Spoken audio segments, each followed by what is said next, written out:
Disruptions in the immune system. A functioning immune system is essential for survival.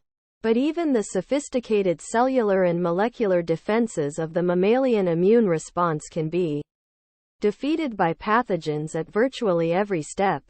In the competition between immune protection and pathogen evasion, pathogens have the advantage of more rapid evolution because of their shorter generation time and other characteristics.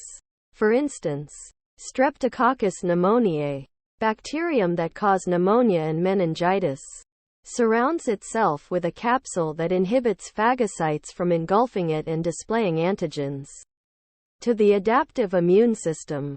Staphylococcus aureus, bacterium that can cause skin infections, abscesses, and meningitis, synthesizes a toxin called leukocidin that kills phagocytes after they engulf the bacterium. Other pathogens can also hinder the adaptive immune system. HIV infects Th cells via their CD4 surface molecules, gradually depleting the number of Th cells in the body. This inhibits the adaptive immune system's capacity to generate sufficient responses to infection or tumors. As a result, HIV-infected individuals often suffer from infections that would not cause illness in people with healthy immune systems but which can cause devastating illness to immune-compromised individuals. Maladaptive responses of immune cells and molecules themselves can also disrupt the proper functioning of the entire system, leading to host cell damage that could become fatal. Immunodeficiency, failures, insufficiencies, or delays at any level of the immune response can allow pathogens or tumor cells to gain a foothold and replicate or proliferate to high enough levels that the immune system becomes overwhelmed. Immunodeficiency is the failure, insufficiency, or delay in the response of the immune system, which may be acquired or inherited. Immunodeficiency can be acquired as a result of infection with certain pathogens, such as HIV, chemical exposure, including certain medical treatments, malnutrition, or possibly by extreme stress. For instance, radiation exposure can destroy populations of lymphocytes and elevate an individual's susceptibility to infections and cancer. Dozens of genetic disorders result in immunodeficiencies, including severe combined immunodeficiency, SCID, Bare lymphocyte syndrome, and MHC2 deficiencies. Rarely, primary immunodeficiencies that are present from birth may occur. Neutropenia is one form in which the immune system produces a below-average number of neutrophils, the body's most abundant phagocytes. As a result, bacterial infections may go unrestricted in the blood, causing serious complications. Hypersensitivities, maladaptive immune responses toward harmless foreign substances or self-antigens that occur after tissue sensitization are termed hypersensitivities. The types of hypersensitivities include immediate, delayed, and autoimmunity. A large proportion of the population is affected by one or more types of hypersensitivity. Allergies, the immune reaction that results from immediate hypersensitivities in which an antibody-mediated immune response occurs within minutes of exposure to a harmless antigen is called an allergy. In the United States, 20% of the population exhibits symptoms of allergy or asthma, whereas 55% test positive against one or more allergens.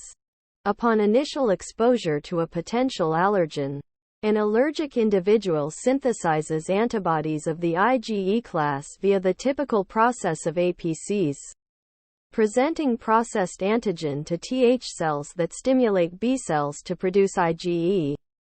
This class of antibodies also mediates the immune response to parasitic worms. The constant domain of the IgE molecules interact with mast cells embedded in connective tissues.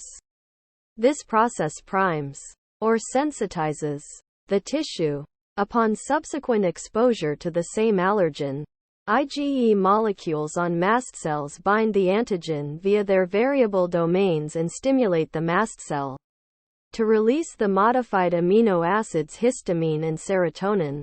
These chemical mediators then recruit eosinophils which mediate allergic responses. Figure 1 shows an example of an allergic response to ragweed pollen. The effects of an allergic reaction range from mild symptoms like sneezing and itchy, watery eyes to more severe or even life-threatening reactions involving intensely itchy welts or hives, airway contraction with severe respiratory distress, and plummeting blood pressure. This extreme reaction is known as anaphylactic shock. If not treated with epinephrine to counter the blood pressure and breathing effects, this condition can be fatal. Delayed hypersensitivity is a cell-mediated immune response that takes approximately 1 to 2 days after secondary exposure for a maximal reaction to be observed. This type of hypersensitivity involves the Th1 cytokine-mediated inflammatory response and may manifest as local tissue lesions or contact dermatitis, rash or skin irritation. Delayed hypersensitivity occurs in some individuals in response to contact with certain types of jewelry or cosmetics. Delayed hypersensitivity facilitates the immune response to poison ivy and is also the reason why the skin test for tuberculosis results in a small region of inflammation on individuals who were previously exposed to Mycobacterium tuberculosis. That is also why cortisone is used to treat such responses. It will inhibit cytokine production. Autoimmunity. Autoimmunity is a type of hypersensitivity to self-antigens that affects approximately 5% of the population. Most types of autoimmunity involve the humoral immune response. Antibodies that inappropriately mark self-components as foreign are termed autoantibodies. In patients with the autoimmune disease myasthenia gravis, muscle cell receptors that induce contraction in response to acetylcholine are targeted by antibodies.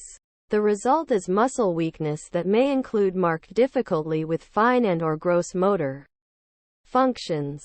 In systemic lupus erythematosus, a diffuse autoantibody response to the individual's own DNA and proteins results in various systemic diseases. As illustrated in Figure 2, systemic lupus erythematosus may affect the heart, joints, lungs, skin, kidneys, central nervous system, or other tissues, causing tissue damage via antibody binding, complement recruitment, lysis, and inflammation.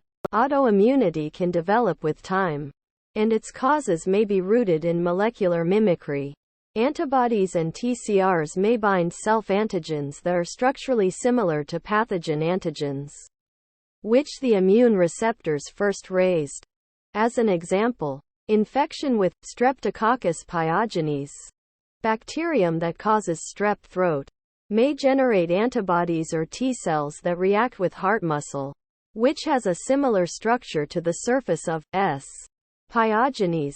These antibodies can damage heart muscle with autoimmune attacks, leading to rheumatic fever. Insulin-dependent. Type 1 diabetes mellitus arises from a destructive inflammatory Th1 response against insulin-producing cells of the pancreas.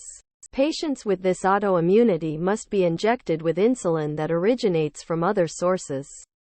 Section summary. Immune disruptions may involve insufficient immune responses or inappropriate immune targets. Immunodeficiency increases an individual's susceptibility to infections and cancers. Hypersensitivities are misdirected responses either to harmless foreign particles, as in the case of allergies, or to host factors, as in the case of autoimmunity. Reactions to self-components may be the result of molecular mimicry. Thank you for watching BookTube channel. Make sure to smash the like and subscribe buttons to receive notifications about new contents.